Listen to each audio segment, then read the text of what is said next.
আসসালামু আলাইকুম। আপনাদের জন্য আমার আজকের রেসিপি শোন পাপড়ি।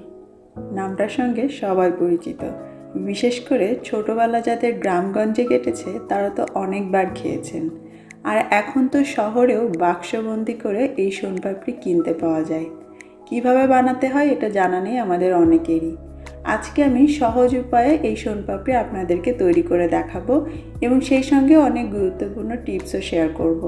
আশা করছি আমার আজকের রেসিপি আপনাদের ভালো লাগবে। চলুন তাহলে আর দেরি না করে দেখে নেওয়া যাক আজকের শোন পাপড়ির রেসিপি।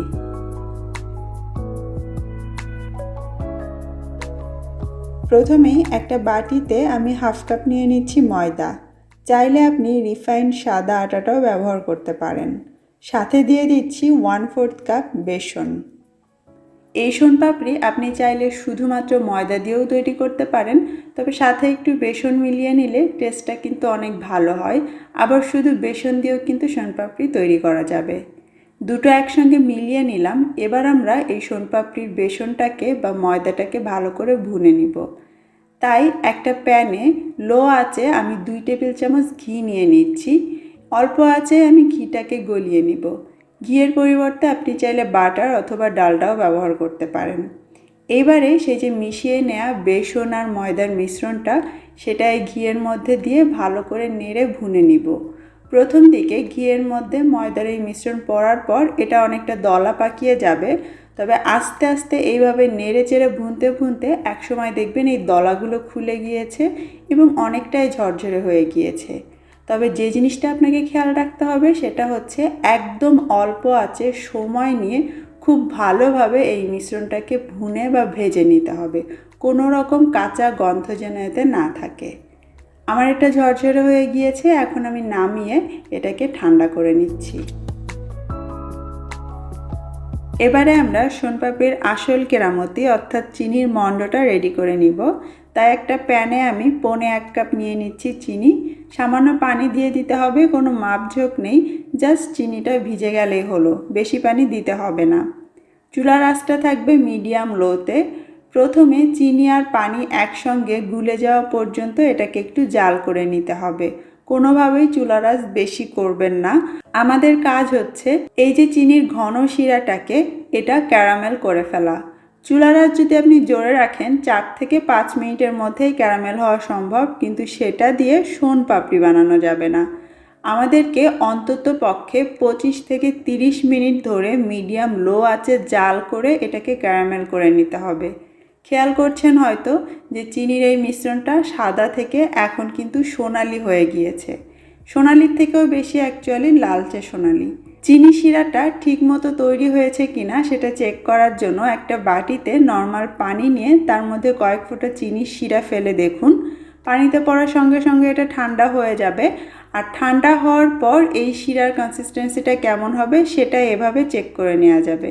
দেখতেই পাচ্ছেন একসঙ্গে দলা পাকিয়ে নেওয়া যাচ্ছে, আবার হাতে ঘুরিয়ে ছোট বলও বানিয়ে ফেলা যায়। এটা কিন্তু শক্ত হয়ে যাবে না, টানলে লম্বাও হচ্ছে। তো আমাদের চিনি শিরা একদম পারফেক্ট আছে। আর হ্যাঁ, আপনি চাইলে চিনি শিরার মধ্যে কিছুটা লেবুর রসও দিতে পারেন।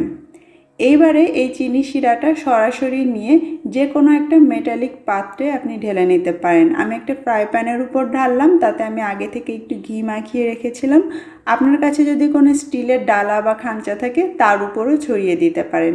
একটু ছড়ানো পাত্র হলে ভালো, এবং মেটালিক পাত্র এজন্যই নিতে হবে যাতে তাড়াতাড়ি এই চিনি শিরাটা ঠান্ডা হতে পারে। দেখতেই পাচ্ছেন প্রথম দিকে এটা কিন্তু অনেকটা লিকুইডি অবস্থায় থাকবে, অনেকটা মধুর মতো। আস্তে আস্তে যতটা এর টেম্পারেচার কমতে থাকবে এটা ঘন হতে থাকবে। চারপাশ থেকে একসঙ্গে এরকম জড়ো করতে করতে একসময় যখন আপনি এটা হাত দিয়ে ধরতে পারবেন তখন হাতে তুলে নিয়ে এইভাবে লম্বা করে টেনে আবার ভাঁজ করে নিন। এটা গরম থাকবে, তাই বলে আপনার হাত পুড়ে যাবে না, বরং ধরতে আপনার বেশ আরামই লাগবে।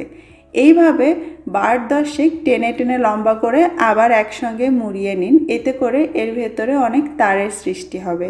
হয়ে গেলে এই শিরার মণ্ডটাকে একটা টেবিল বা কিচেন ক্যাবিনেটের উপর রেখে হাতের তালু দিয়ে ডলে এরকম একটা দড়ি পাকিয়ে নিন। তারপর 2 মাথা এক করে একটা বৃত্তের মতো তৈরি করে নিতে হবে। তার উপরে আমরা যে ময়দা আর বেসনের মিশ্রণটা ভেজে রেখেছিলাম সেটা দিয়ে দিতে হবে। প্রথম দিকে এটা একটু স্টিকি থাকবে, কিন্তু ময়দার মিশ্রণটা দেওয়ার পরে দেখবেন আস্তে আস্তে এটা উঠে আসবে। আমাদের এখন কাজ হচ্ছে এই যে বৃত্তটা, এটাকে হাত দিয়ে আলতো করে ঘুরিয়ে ঘুরিয়ে বড় করে নেওয়া। চিনির শিরাটা আমরা যেভাবে তৈরি করেছি তাতে খুব সহজে হাত দিয়ে এইভাবে ঘোরালেই দেখবেন এটা বড় হতে থাকছে। আপনার কিন্তু আলাদা করে টানা হেঁচড়া করারও দরকার নেই। যখনই এটা বেশ খানিকটা বড় হয়ে যাবে তখন এটাকে পেঁচিয়ে আবার ছোট করে নিতে হবে। মানে আপনার কাজ হচ্ছে বৃত্তের ব্যাসটাকে এভাবে হাত দিয়ে ঘুরিয়ে ঘুরিয়ে বড় করা, এবং কিছুটা বড় হয়ে গেলে প্যাঁচ দিয়ে ব্যাসটাকে আবার ছোট করে ফেলা। কাজ এটাই আপনাকে করে যেতে হবে। শুধু মাঝে মাঝে ওপর দিয়ে সেই ভাজা বেসন আর ময়দার মিশ্রণটা দিয়ে দিতে হবে। আর এইভাবে করতে করতে দেখবেন অনেক লেয়ার আস্তে আস্তে এর মধ্যে সৃষ্টি হচ্ছে এবং সেই সঙ্গে চিকন হতে থাকছে সেগুলো। শুধু বারবার মনে করে চারপাশ থেকে ময়দা আর বেসনের মিশ্রণটা দিয়ে দিবেন। আপনি নিজেই বুঝতে পারবেন যে আসলে কখন লাগবে। যদি এক্সট্রা কিছু বেঁচে গিয়ে থাকে তো সেটা আপনি ঝেড়ে ফেলে দিতে পারবেন। আপনাদের সুবিধার জন্য সম্পূর্ণ সময়টা আমি আপনাদের সামনে রেখেছি, তবে একটু টেনে দিয়েছি, কারণ আমার টোটাল 15 মিনিটের মতো সময় লেগেছিল। কাজটা কিন্তু খুব আস্তে আস্তে করতে হবে, জোরে জোরে করা যাবে না, কারণ এই পর্যায়ে শিরার যে মণ্ডটা সেটা কিন্তু খুব নরম থাকে, বেশি টানাটানি করলে ছিঁড়ে যাবে। যতটুকুন টানলে এটা লম্বা হবে কিন্তু ছিঁড়ে যাবে না, ততটুকুন প্রেশারই আপনি এতে দিবেন বা টানবেন। একসময় দেখবেন লাল যে চিনির যে মণ্ডটা সেটা আস্তে আস্তে সাদা হতে শুরু করেছে। আর আপনাকে এইভাবে ঘুরিয়ে যেতে হবে, ভাঁজ করে যেতে হবে। যখন এটা অনেকটাই সাদা হয়ে যাবে এবং প্রায় ছেঁড়া ছেঁড়া ভাবে চলে যাবে, তখন আপনি এই ঘোরানোর কাজটা বন্ধ করে দিবেন। 15 মিনিটের মাথায় দেখবেন শোনপাপড়ি তৈরি হয়ে গিয়েছে। খুবই সহজ একটা বিষয়। জাস্ট দুটো জিনিস আপনাদের মাথায় রাখতে হবে, সেটা হচ্ছে চিনির শিরা ঠিকঠাকভাবে তৈরি করা এবং ময়দা বেসনটা যেন ভালো করে ভাজা হয়, না হলে কিন্তু খেতে ভালো লাগবে না, শোনপাপড়ি কাঁচা কাঁচা স্বাদ আসবে। আর এই যে দেখুন আমার শোনপাপড়ি রেডি হয়ে গিয়েছে। আপনারা সুতা বা তারগুলো নিশ্চয়ই দেখতে পাচ্ছেন কতটা চিকন চিকন হয়েছে, অনেকটা পাটের আঁশ বা ডাইনি বুড়ির চুলের মতো। এখন যেটা করতে হবে, এর মধ্যে কিছু কিছু অংশ থাকবে একটু মোটা হয়ে থাকবে, তো সেই অংশগুলো আপনি চাইলে হাত দিয়ে এইভাবে টেনে টেনে একটু লম্বা করে দিতে পারেন। এতে করে যে অংশগুলো মোটা হয়ে থাকবে সেগুলোও চিকন হয়ে যাবে। আর আরেকটা বিষয়, যেটা তৈরি হয়ে যাওয়ার পর এক্সট্রা যে ময়দা বা বেসনটা দেখা যাবে সেটা হাতে নিয়ে একটু নাড়াচাড়া করলেই দেখবেন ঝরে নিচে পড়ে যাবে। তো আমার শোনপাপড়ি কিন্তু রেডি হয়ে গিয়েছে। এখন এটাকে সেট করার পালা। আপনি চাইলে স্কোয়ার শেপে কেটে নিতে পারেন কোনো বাটিতে সেট করে, অথবা এভাবে ছোট ছোট গোল চাকাও বানিয়ে নিতে পারেন। তার জন্য আমি ছোট একটা সসের কৌটার মধ্যে কিছুটা বাদাম কুচি দিয়ে তার উপরে শোনপাপড়ি দিয়ে আলতো হাতে একটু চেপে নিয়েছি। তারপর বাটি উল্টে ধরলেই দেখবেন শোনপাপড়ির এই চাকাগুলো বের হয়ে আসবে। দেখতে কিন্তু অনেক সুন্দর লাগে।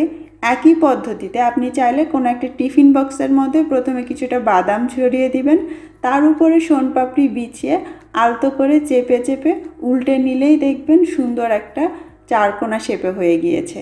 তারপর সেটাকে টুকরো করে কেটে নিতে পারেন। এখন আমি একটা চাকা আপনাদেরকে ভেঙে দেখাচ্ছি। দেখেছেন কত সুন্দর, সুতাগুলো আলাদা আলাদা বোঝা যাচ্ছে, আর খেতে কিন্তু ভীষণ মজার। আশা করছি আমার আজকের এই শোনপাপড়ির রেসিপি আপনাদেরও ভালো লেগেছে। কমেন্ট করে অবশ্যই জানাবেন। বিদায় নিচ্ছি। আল্লাহ হাফেজ।